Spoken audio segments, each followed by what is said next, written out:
Gibraltar's trading sector was always expected to be among those the most affected by the treaty, with considerable nervousness surrounding the new customs arrangements. 2 weeks on, and the government says the early signs are encouraging. According to Number 6, euro-denominated sales have increased by more than 240% compared with the 2 weeks before the 15th of July, and by over 150% compared with the same period in 2025. As these transactions are in euros, it says it clearly indicates increased spending by visitors to Gibraltar since the removal of immigration controls at the land frontier.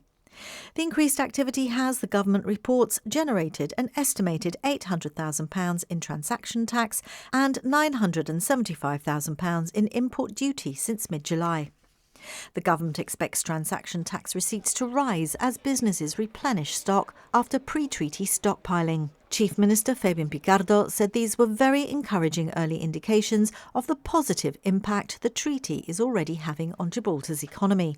With teething problems expected to be a thing of the past, he said this was exactly the type of economic activity and shared prosperity the treaty was designed to deliver.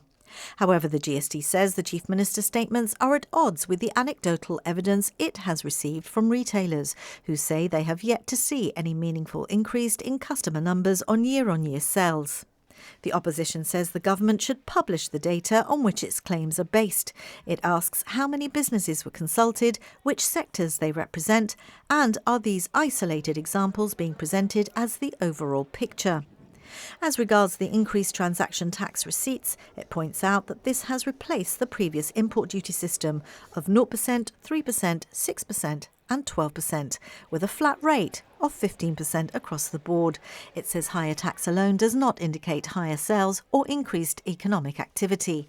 Shadow Minister for Business Craig Zaccarello says rather than rely on what could be selective figures in an effort to promote optimistic headlines, the government should publish the full evidence behind its claims, so traders and the public can judge for themselves whether the reported benefits are being felt across the retail sector.